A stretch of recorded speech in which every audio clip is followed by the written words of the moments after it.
Well, good morning, fellas. So apparently, you were supposed to send me some headphones so that I wouldn't have these things that apparently scratch against my beard. I have yet to receive those, and so I'm sorry if there are some scratchiness, but it's now your fault.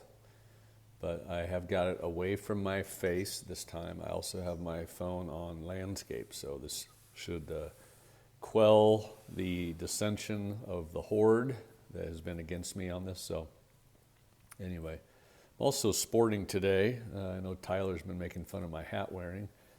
So I'm wearing my favorite hat. This is one that was purchased at a hat shop called Mofre in Austin, Texas. This is what is known as a classic LBJ open range design. You'll see very reminiscent of LBJ photos. And anyway, so I hope you're doing well today. We are, what great messages the last 2 weeks from the boys.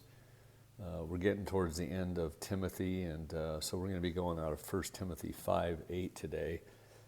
So far, just to kind of do a little recap, you realize that Paul is trying to help Timothy manage all sorts of things. And so far we've talked about managing knuckleheads, people that just like to talk a lot and don't really lead well.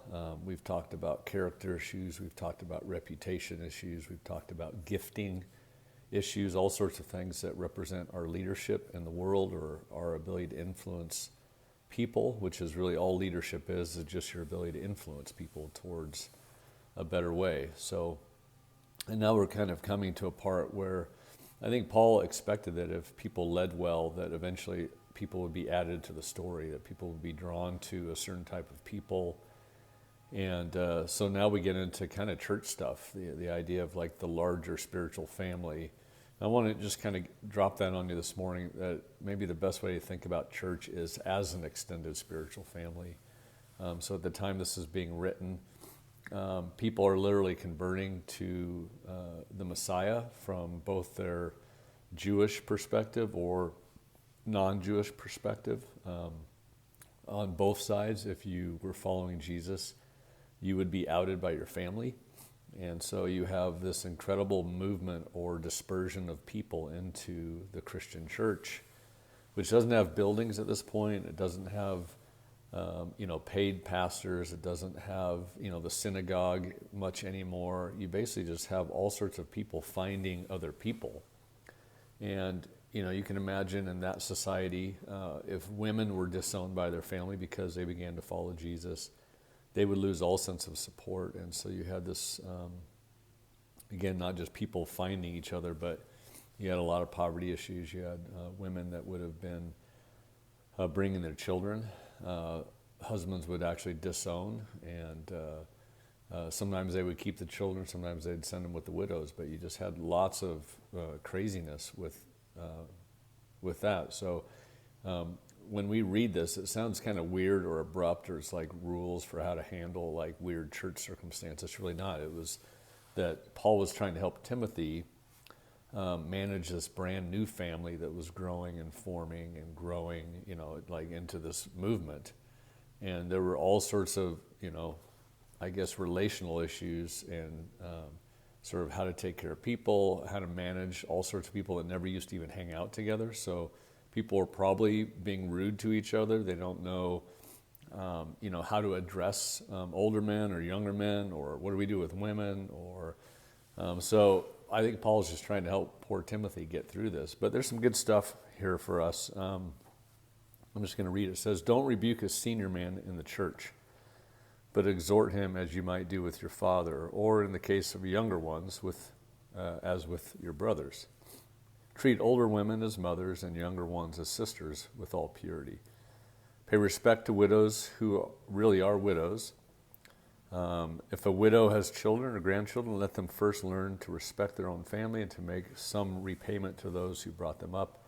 A real widow is one who, left by herself, has set her hope on God and continues in prayer and supplication night and day. But a self-indulgent woman is dead even while she's alive.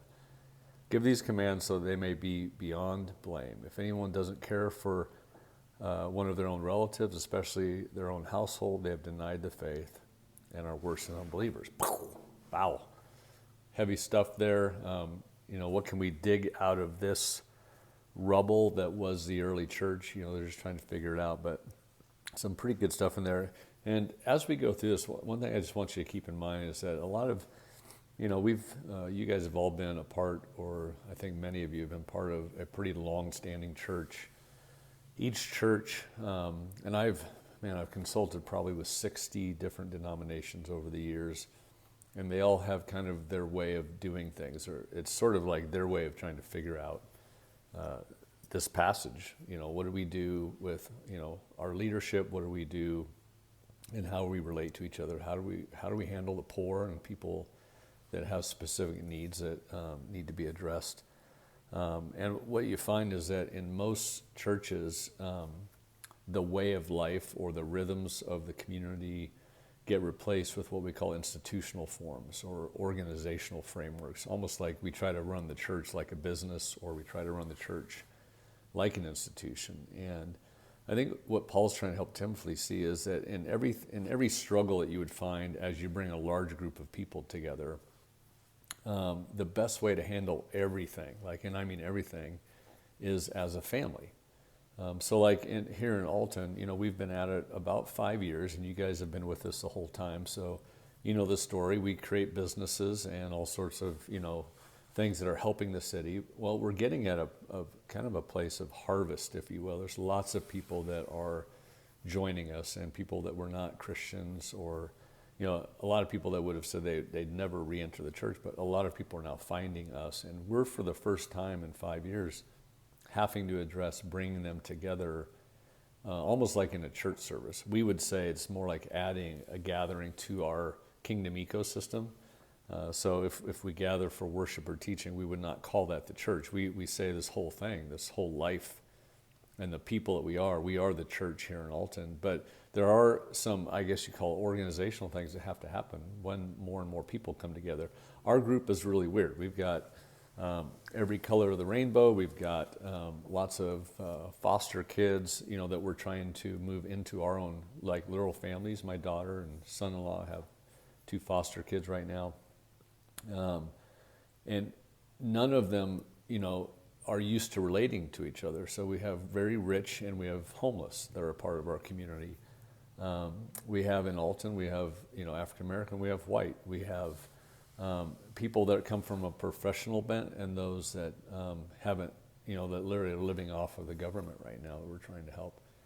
And so our community looks like I don't know if you remember in Star Wars, there was the bar scene where you had all these completely strange looking creatures that were all grabbing a beer together. Well, that's how our little community looks here in Alton, but it looked even crazier to these guys. And so a couple things just to kind of guide this. There's how we relate to people, there's how we relate to the needs that come up in a church, and there's kind of an overarching theme of taking responsibility for yourself. And so, Paul's telling Timothy, like, when you relate to older men, talk to them as a father. Well, what's that mean? It just means to honor. Give some, the culture on both sides, throughout this kind of ancient world, honor of the elders was ubiquitous. Everybody believed that, whether in our history it's indigenous tribal leaders, to African American church, to all sorts of different things. We're supposed to respect those that are older and have lived longer. There's just kind of a natural sense of honor, even if they're losing their mind, they're getting senile. And I think Paul's telling Timothy, like, teach people how to be gracious with one another and to bring honor back into the social fabric of your society. And you guys know this. There's not a lot of honor at all going on. I've a son-in-law and a young man in our community that are both teachers. Both of them said last week, well, Josh was telling me that on one day in his high school that's connected to Ferguson, there were nine fights in one day, and that the teachers there have gotten to the place where they don't even know what the game rules are, because kids are so disrespectful. The teachers actually can't ask them or tell them anything. They literally will just say no, and if it elevates, they just move directly to violence. My own son-in-law said they broke up 3 fights before lunch the other day. And he said there's just no play. And so we're getting, and you guys know this if you have worked or live in this kind of sector, we're like losing entire generations right now that have never even heard that they should give honor to the elders. And so this must have been an issue, but maybe just for us, it's just a time to remember and maybe even give honor to each other, just even tell older men in our, I guess within the CPC world, just tap some guys on the shoulder and say, hey, thanks for hanging in there as long as you have. Thanks for walking with the Lord. Thanks for being honest and being here for us younger guys. But the old guys, they'll appreciate it. I'm 55. I do know more than you if you're 35, okay? Not a lot, but I do. There's some things that just happen. So when I show up again, somebody tap me on the shoulder and just say nice things to me. It'll be nice. It says if you're talking to a younger man, talk to him as a brother. Probably talking to older guys that belittled younger men. So not only do we not honor, but sometimes we belittle those that are below us. So what's beautiful about what Paul's doing, he's almost like he's raising the honor of both the young and the old. So talk to him like a brother.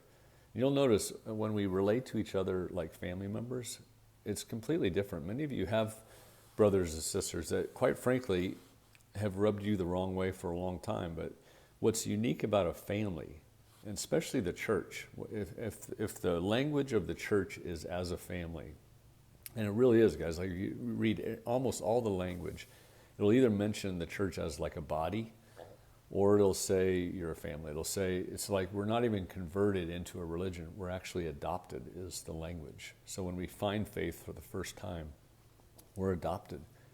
And then we're grafted into the family. And so Paul will oftentimes use the language of a brother or a sister. The elders were literally the elders, the moms and dads of the community, if you will.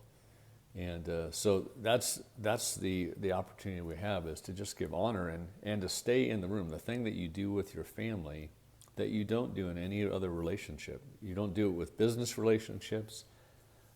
You never do it in an institutional or organizational arrangement that you might be working in. But if you're in the family, you stay a brother or sister. So even if your brothers and sisters are driving you nuts, you don't kick them out, right? You might fight at the dinner table, but they're still and they might run up to the room, but they're still in the house. You can't get rid of them. And so I think that's the beauty of what the church was, is that we're the ones that stay in the room together. We don't give up on people ever. Right now, almost every denomination is being absolutely torn apart by the gay issue in the church. And they literally, by their design, they have to split based on organizational values. So you have to choose which side you believe and how you're going to relate to that. And so literally, denominations, I'm working with quite a few right now just on that issue. But I tell them, you're going to have to split, because you can't operate like a family. But what Paul's saying to Timothy is, when you're out in the real world, when you're dealing with people that don't believe what we believe or carry the worldview that we might carry, keep them in the family. The goal is to stay at the table, because the table of the church is always around the central figure of Jesus, and Jesus is the only one that brings reconciliation to people. Okay, so that's a beautiful thing about the church. Like, we should be the reconciling force. What's 2 Corinthians say, that Jesus, who reconciled all mankind to himself, is now giving us the ministry of reconciliation, not counting men's sins against them. So in an institutional, organizational, or religious system, oftentimes you have to judge people based on behavior or belief system. If the church is the family, then what our goal is to do is to keep people at the table where Jesus sits, and let Jesus begin to do the change of the heart and the mind, right? He says it's only the Holy Spirit that can convict and convince people of sin, righteousness, and holiness. So that's why the church as a family is so important. Like, we just don't ever off people. We don't out people. We don't go at them with their opinion on Facebook and just separate relationship. And you guys know this is like It's just happening everywhere. But the church, if we're family, should be able to hold people together, right? So that's related to how we relate with people.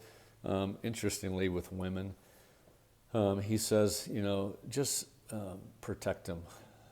The idea is that they're actually sacred. You guys have heard me say this, that it was a saying related to how men see women, is that we're either a brother or we are,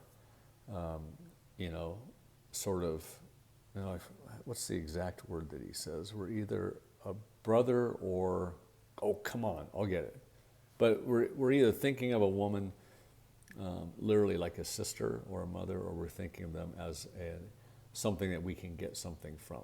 Okay, I'll think of the name in a minute. But okay, so all new family relationship changes. Oh, you're either a brother or a predator. There's probably some nuance in between there, but in the church you see a beautiful woman. In the world, predator is the idea is that you're going to lurk around to see if maybe something can happen. But if they're a sister or a mother, you're just not even going to go there, right? So all the relationships inside the church, the family, are different than the way that the world treats people. And so let that be something that guides us. Secondly, he talks about the needs, obviously the widow issue. But he's actually, there must have been a sense where people felt like they were entitled or they took advantage of people. Again, that happens in the world. People within the COVID sort of response, remember, a lot of people are now having a hard time finding workers, especially in the hospitality industry. It's because hundreds of thousands of people could actually get money from the government, and so they quit their normal jobs, even if they were making a little bit more than the government, just because they like to get free money, and now we're having a hard time getting them back. The same thing existed at the time of this writing. People were freeloading. The church was such a generous community. The book of Acts said that people knew that if you get inside the Christian community, nobody has any need there. And so people were selling land and resources and also, compiling money. And they must have been so generous that there were some people that took advantage of that. And so Paul has to say later, hey, if you don't, work, you're not going to eat. Like, you have to take care of your own. So Paul's trying to help Timothy go, okay, if somebody has any family at all, family should take care of family. Don't put, your financial needs upon the church if you've got family. And for sure, take care of yourself. Try to be, as we always say, like in our movement, try to be as little a burden or a drag upon the larger family as you possibly can. That should just be a Christian ethos. Try to take care of yourself. Try to take care of your own. And then if there are needs beyond that, then we call Tyler, and Tyler gets a hold of a few people and says, yeah, can we help this person? This is all that was happening at this time, but it must have been so prolific, the amount of needs that were out there. But it gives us a little bit of a framework. Many of you have, you know that we deal with a lot of poverty here. Some of you have asked, like, how do you know how to give to something or what you should give to? And I always, at least in my life, I try to never just give a Band-Aid. I try to, if possible, to deal with the real issues. So if I can give, with a young man that's homeless in our community, he's always just asking, I'll say, Marquise, what do you want from me today? He'll say, I just want $5. And I go, well, I'm not going to give you $5, Marquise. But I can drive you to this organization where we can find your Social Security number. And then we can actually even get you maybe a lot more than $5 because you're schizophrenic. So let me try to help you there. And so there are days that he lets me help him with the systemic problem. There's other days he goes, no, I don't want to do that. And I go, well, I'm not going to give you $5. So let me know when you want help with the bigger issues. So that's just the way I've dealt with it. There are, of course, on occasions where you just feel like God is asking you to give somebody a $5. But as a community, we've tried to talk this through together, because there are so many needs. We literally could give all our money away right now and it wouldn't even scratch the surface. So we believe that God leads us relationally to people that we're to have a long-term relationship with, so that, again, we can deal better with the issues of poverty as a community if we literally are bringing them into the family. So maybe that can just be a guide for you. And then finally, it just talks about our own responsibility to, again, to work hard, to try to make sure that we're bringing something to the community as opposed to sucking off the community. And this, in our day, within the institutional church, there's a deep problem of what we call consumerism. That's where you use the church for your own good. So we use the church for children's programming and whatever it may be, but we only view the church as a dispenser of religious goods and services to us.